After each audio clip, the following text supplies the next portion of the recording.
TNI Angkatan Udara menggelar latihan demo udara pesawat tempur di Lanut Halim Perdana Kusuma. Terdapat sejumlah pesawat tempur yang nantinya akan melakukan demo udara di perayaan Hari Ulang Tahun ke-79 TNI 5 Oktober nanti. Halo pemirsa, saat ini saya berada di Terminal Selatan Lanut Halim Perdana Kusuma yang menjadi tempat pelatihan dari demo penerbangan udara TNI Angkatan Udara yang nantinya akan diterbangkan di Hari Ulang Tahun TNI ke-79. Kira-kira ada jenis pesawat apa saja dan bagaimana proses latihannya? Kita cari tahu bersama pemirsa.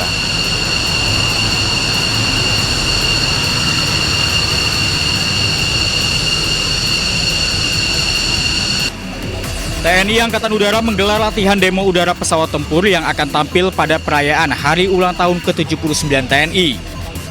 Sejumlah pesawat tempur, mulai dari pesawat F-16, Hawk 100-200, pesawat Tucano, Jupiter Aerobatic, T-50 Golden Eagle, Grop, hingga pesawat Sukhoi Su-30 akan menghiasi langit silang Monas pada 5 Oktober mendatang. Ya pemirsa, ini merupakan salah satu pesawat tempur yang dimiliki oleh TNI Angkatan Udara. Itu pesawat tempur Sukhoi TNI AU yang akan digunakan nantinya pada saat Hari Ulang Tahun TNI yang ke-79. Pesawat buatan Rusia ini merupakan pesawat dengan beberapa varian, yaitu pesawat Sukhoi Su-27 dan Sukhoi Su-30. Pesawat Sukhoi dikenal dengan sejumlah kecanggihannya, kemudian manuver dan juga ada daya saing yang tinggi. Kemudian pemirsa, untuk pesawat Sukhoi yang dimiliki oleh TNI Angkatan Udara ini juga memiliki atau dilengkapi dengan sejumlah persenjataan, terutama berkaitan dengan rudal dari udara ke udara, kemudian rudal dari udara ke darat. Tentunya, dan maka dapat dipastikan, pesawat Sukhoi yang dimiliki oleh TNI Angkatan Udara dapat digunakan untuk segala kondisi. Komandan Skadron Udara 11 Letkol Penerbang Andri Libarsyah mengatakan ada 3 pesawat Sukhoi dari Makassar yang tiba di Jakarta untuk melaksanakan latihan. Semua pilot pesawat tempur yang ada, mulai dari pesawat Hawk 100-200, pesawat F-16, T-50 Golden Eagle, Tucano, Grop, Aerobatic Team, hingga pesawat Sukhoi, terus berkoordinasi dengan baik untuk memberikan yang terbaik pada perayaan HUT TNI ke-79. Kebetulan kami datang dari Makassar, sudah dari minggu lalu kami datang dengan 3 pesawat Sukhoi. Sebelum melakukan kegiatan di sini, kami sudah melaksanakan beberapa latihan parsial di Makassar. Ada yang high speed pass, kebetulan misi yang dibebankan pada kami, juga ada dogfight di low altitude. Tantangannya sangat berbeda dengan yang kami latihkan di Makassar, di mana di sana kita tahu sendiri bahwa Jakarta banyak polusinya, sehingga kita susah melihat ground checkpoint. Tetapi dengan kita berlatih setiap hari di Jakarta sini, kita jadi tahu batas kanan, batas kiri, sehingga kami bisa mengira-ira, punya limitasi, punya batasan untuk melaksanakan manuver. Ya pemirsa, tentunya seluruh pilot dan juga kru dari pesawat TNI Angkatan Udara telah menyiapkan segala sesuatunya, mulai dari fisik, mental, dan terutama alutsista udara yang nanti akan digunakan pada perayaan Hari Ulang Tahun TNI ke-79 tanggal 5 Oktober 2024. Dari Jakarta, Kevin Pakan, Rizky Iqbal, iNews melaporkan. Pemirsa, momen hangat kembali terjadi antara Presiden terpilih Prabowo Subianto dan Ketua DPP PDI Perjuangan Puan Maharani usai pelantikan DPR MPR dan DPD RI 2024-2029. Momen ini semakin menguatkan sinyal pertemuan antara Prabowo Subianto dengan Ketua Umum PDI Perjuangan Megawati Soekarno Putri.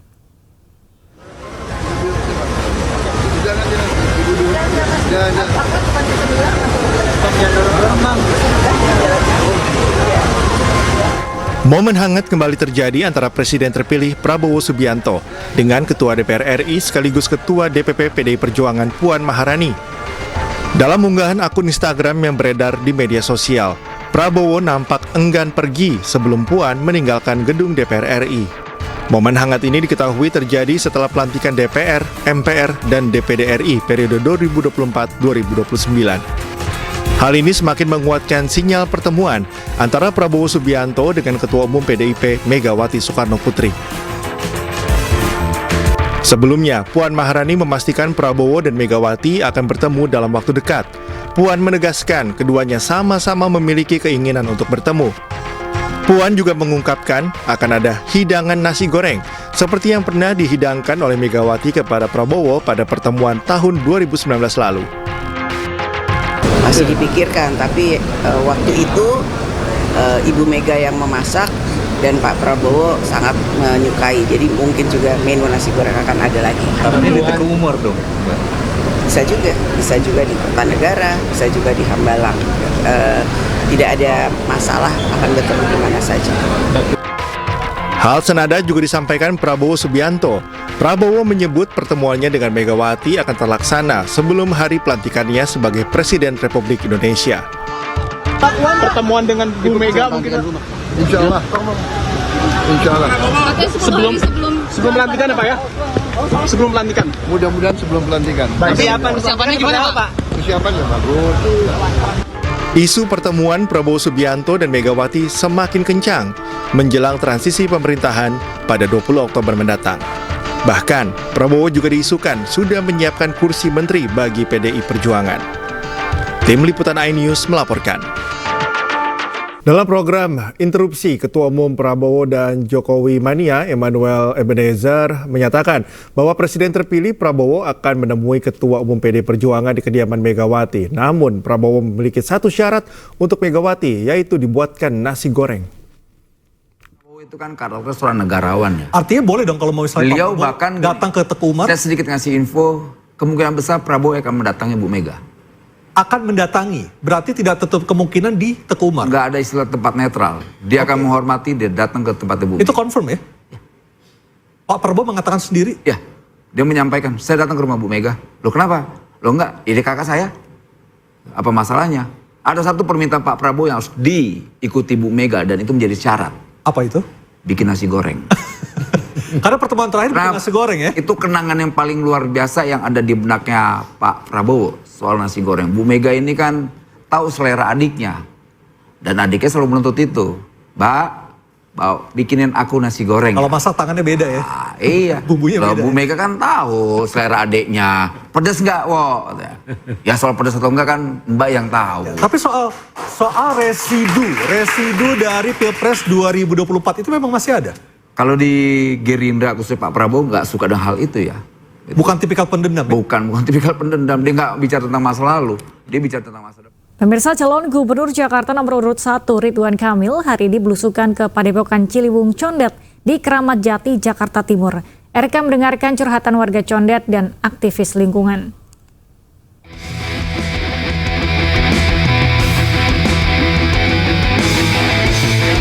Kedatangan calon gubernur Jakarta nomor urut 1 Ridwan Kamil disambut hangat puluhan warga dan aktivis lingkungan di Padepokan Ciliwung Condet, Kramat Jati, Jakarta Timur. Ridwan Kamil berdiskusi dengan warga dan aktivis lingkungan dan mendengarkan sejumlah keluhan warga. Salah satu yang dibahas adalah kekhawatiran warga Condet kehilangan identitasnya sebagai kota budaya.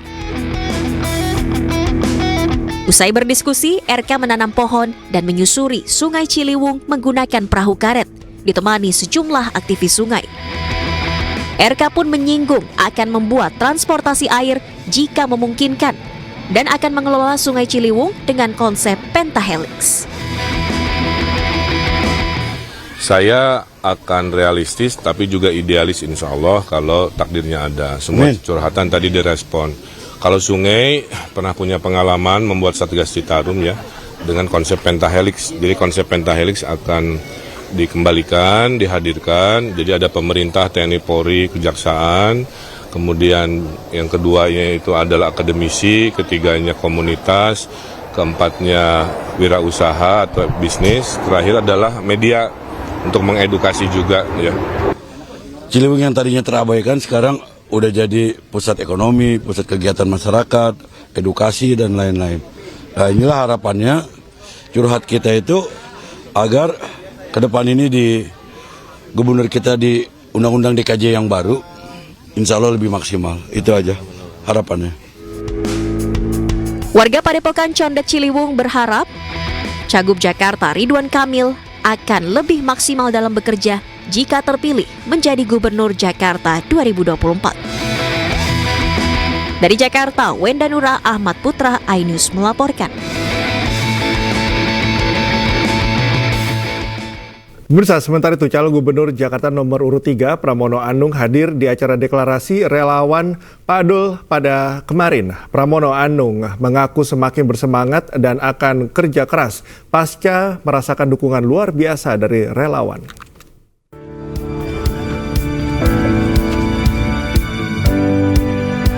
Calon gubernur Jakarta nomor urut 3 Pramono Anung hadir di acara deklarasi relawan Pak Dul yang digelar di kawasan Warung Buncit Raya, Jakarta Selatan hari ini. Kedatangan Pramono disambut dengan budaya khas Betawi, palang pintu, yang merupakan tradisi menggabungkan seni bela diri dan sastra pantun.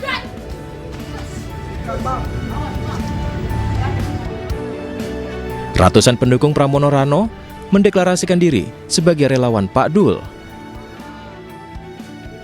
Dukungan juga disampaikan Presidium Laode Basir, Bintang Mangkauk, Ramadhani Al-Faruqi, Muhammad Isnaini, M. Ambardi, Ilham Pisang, Mutia Puspasari, Puryawan, Mustaqim Dahlan.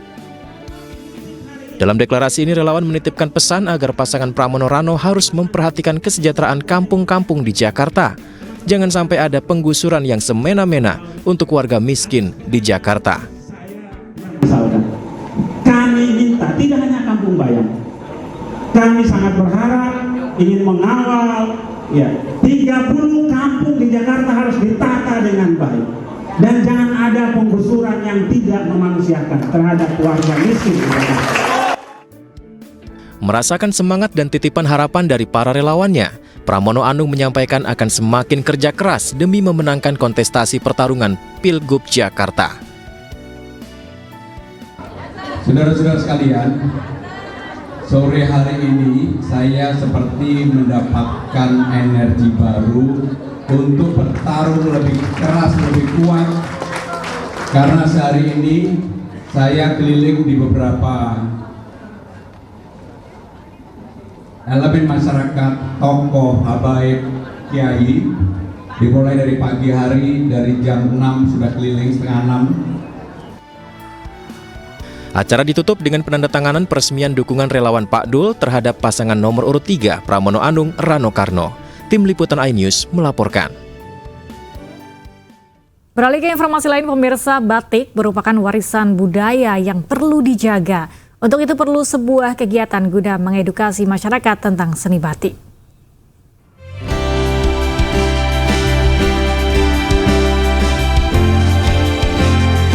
Emporium Pluit Mall merayakan kekayaan warisan budaya Indonesia dengan mempersembahkan Batik Nusantara Festival pada 27 September hingga 6 Oktober 2024 di Main Atrium Emporium Pluit Mall, Jakarta. Sebuah pagelaran spesial yang berkolaborasi dengan desainer lokal menampilkan karya-karya fashion terbaru yang memadukan unsur batik dengan tren modern. Melestarikan batik merupakan bentuk menjaga budaya tanah air. Hari ini adalah Hari Batik Nasional ya.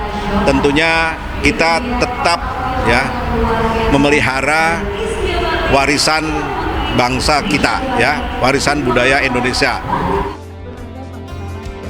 CEO Emporium Pluit Mall, Ellen Hidayat, mengatakan tren batik lokal semakin berdaya saing global dan diminati pasar dengan harga terjangkau.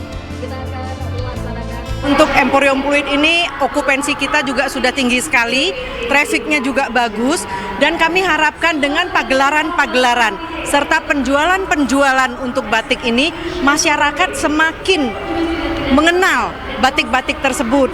Demikian tadi saya pernah sampaikan bahwa kami juga mengadakan workshop untuk anak-anak. Kenapa? Kami ingin generasi penerus kita, anak-anak kita, itu semua juga mengenal batik dengan baik. Untuk melengkapi kemeriahan acara, turut dipertunjukkan Batik Fashion Show Parade by Jakarta Malls dan Batik Family Fashion Show Competition, yang keduanya menjadi ajang untuk memperkenalkan budaya batik sebagai wadah untuk mendukung industri kreatif nasional. Dari Jakarta, Widya Bayu Jati, iNews melaporkan. Pemirsa, Indonesia dikenal memiliki pesona alam dan aneka budaya yang indah. Hal tersebut bisa dimanfaatkan untuk kemajuan peluang bisnis bidang pariwisata.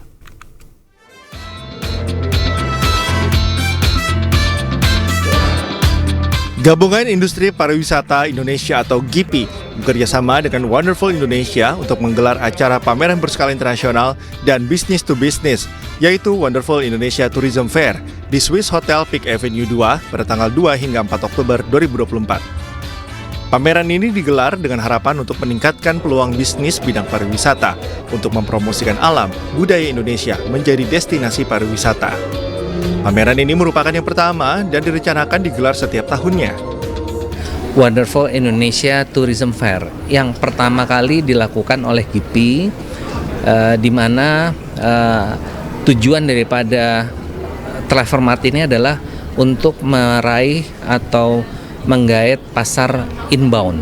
Jadi kita ini berbeda dengan pameran yang mungkin sering kita lihat di mall-mall, itu lebih ke B2C.